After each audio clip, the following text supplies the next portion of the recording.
Donald, you're probably the best known builder, particularly of great buildings in the city.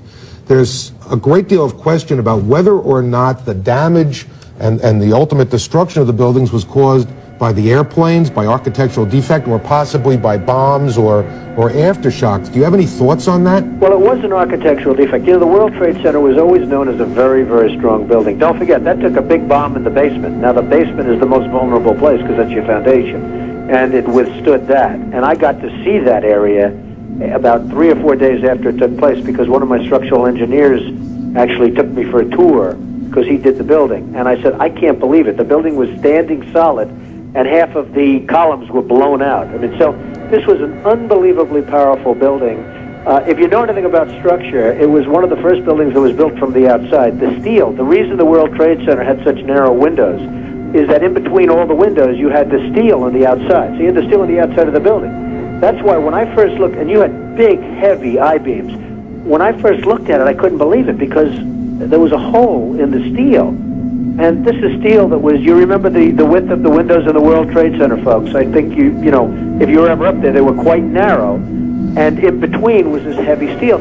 I said, how could a plane, even a 767 or 747, or whatever it might have been, how could it possibly go through the steel? I happen to think that they had not only a plane, but they had bombs that exploded almost simultaneously, because I just can't imagine anything being able to go through that wall. Most buildings are built with the steel is on the inside around the elevator shaft.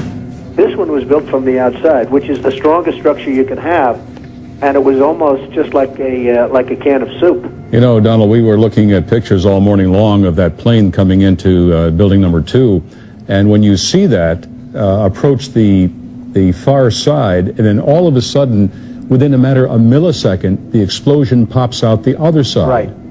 I just think that it was a plane with more than just fuel. I think, obviously, they were very big planes. They were going very rapidly because I was also watching where the plane seemed to be not only going fast, it seemed to be coming down into the building. So it was getting the speed from going downhill, so to speak.